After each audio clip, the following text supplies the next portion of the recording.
So I want to go back a little bit. In our last video, which was why did we choose homeschooling, the doodly version, I raised some questions in that video that I didn't answer, and I need to go back and answer those with you. So here we are. The first question that I raised is, what is homeschooling? And that's a really good question. I looked up the definition and I found two. The one said that homeschooling is the education of children by their parents at home. And the second one was learning not in a public or private school. And if you'll notice, both of those definitions don't say anything about teaching or indoctrination or even that it has to happen in a school. The focus of both of those is learning and education. And that really is true of homeschooling. There is also another term called unschooling that you may hear about, and this is a term coined by homeschool advocate and author John Holt. And when he said unschooling, he was giving us a word to use instead of homeschooling, which implies at home we're doing school. And he didn't want to advocate for that. He wanted something completely different. And so what he said was unschooling. And he defined unschooling as the learning and teaching not any way remotely looking like school and not necessarily happening in the home. And that's what's true about homeschooling. So our next question is, who does homeschooling? Who homeschools? Demographically, everyone homeschools. It is not an activity that is exclusive to any race, ethnicity, religious affiliation, financial bracket, or any other demographic. It is probably the most inclusive community I've ever been a part of. And they all do it in their own way.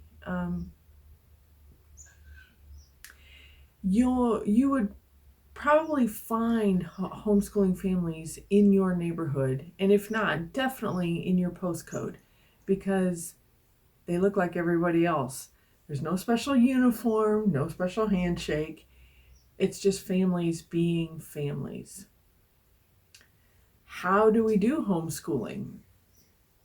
Homeschooling is as unique to each family as each family is to society. Every family does it in their own way, but there are certain generalities which are true. And I would say that, how do we homeschool? It's the early years of child rearing extended for a lifetime. So in those early years, we have our infants and they grow and develop naturally. There's no curriculum. There's no learning plan to stick to. There's no arbitrary board that comes in and gives you approval. I mean, it just is, we allow their learning and development to happen naturally. And they move into toddlerhood. And with our toddlers, we play with them and we encourage their curiosity and we encourage their enthusiasm, and they poke and prod and squeal and giggle, and that's all learning and development in the natural way. And when our children reach an arbitrarily determined age called school age, we, the parents, tend to change the rules of the game, and we start setting aside what they're interested in that up until this time we have allowed and encouraged them to pursue.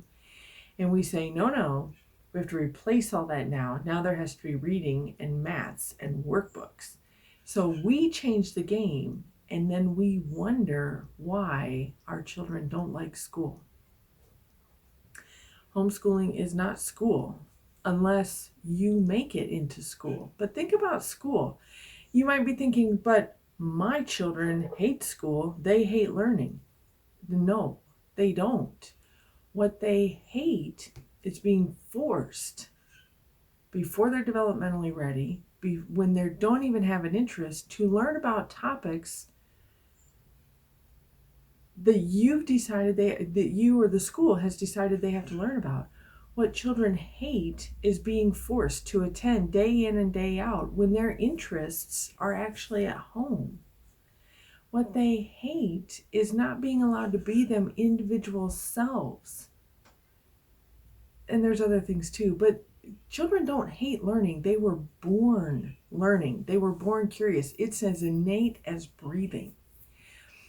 And once we deschool ourselves, another new term you're going to hear about a lot, deschooling, is the change of mindset away from teaching and indoctrination to learning. It's giving the ownership of each individual's learning back to them.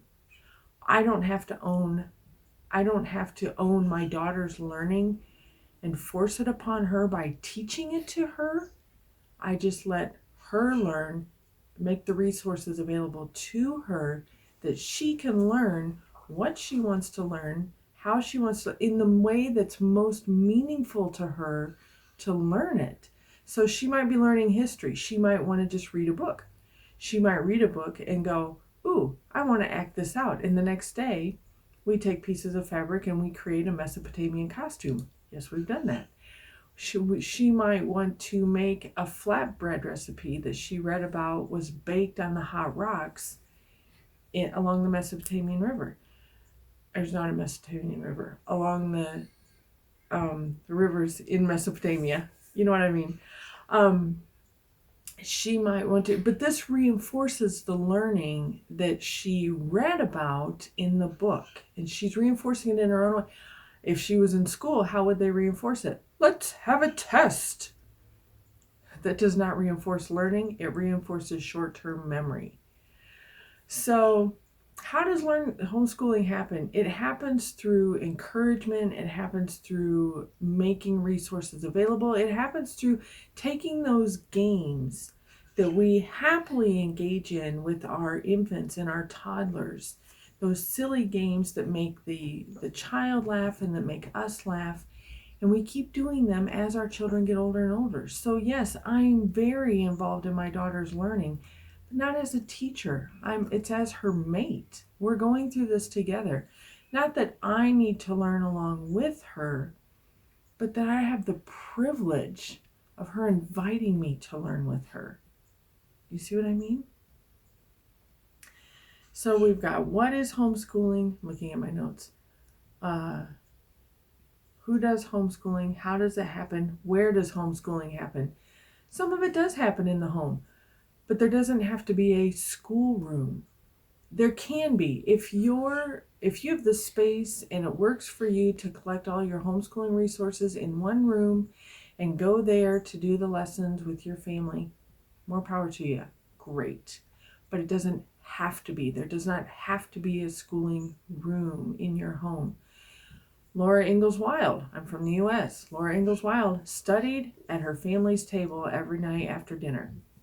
There was no schoolroom. We don't have a schoolroom. We have a huge amount of bookcases in our living room full of books. We have another big bookcase in our dining room full of games. We have another small bookcase also in the dining room that has subjects that our daughter's working on right now.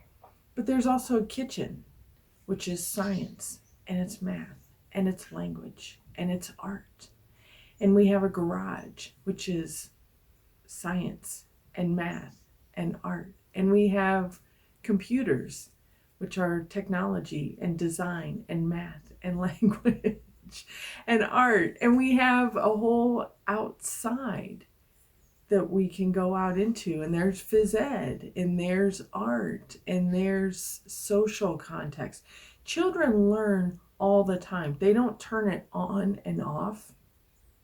They don't observe for part of the day and make mental notes and then not observe for part of it. They take it all in. And you've seen this. You've seen this when your child uses your tone of voice in your words, in their play. That's learning.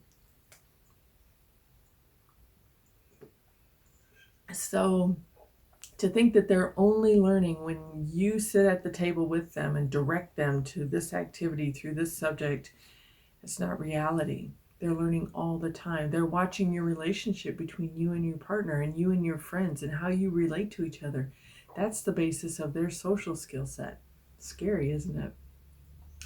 But their learning does not turn off and on according to the clock or according to the setting. They might, if you have a schoolroom, they might be more in a mode of learning while they're in that schoolroom because they've been conditioned to it, not because you intentionally meant that to happen.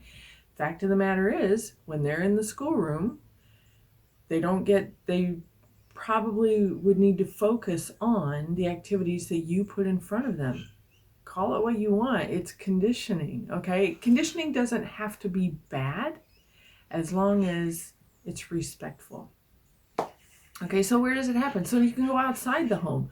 We go along the creek for our daily walks, and we can identify fauna. We can look at the leaves and the trees, and we can identify them and talk about them. We can look at the creek, and we can explore the creek as a habitat and what's living in there. We can look around at the birds. We had cockatoos on our deck yesterday. It was amazing. So we did a whole research on cockatoos yesterday. So life is an opportunity to learn, and you can go to specific venues. You can go to the living historical museums. You can go to the museums of art, and you can go to the natural history museums, and you can do all those, and those are great and wonderful opportunities for specific targeted learning. But there's just a lot of learning that happens through life, and there's skill sets.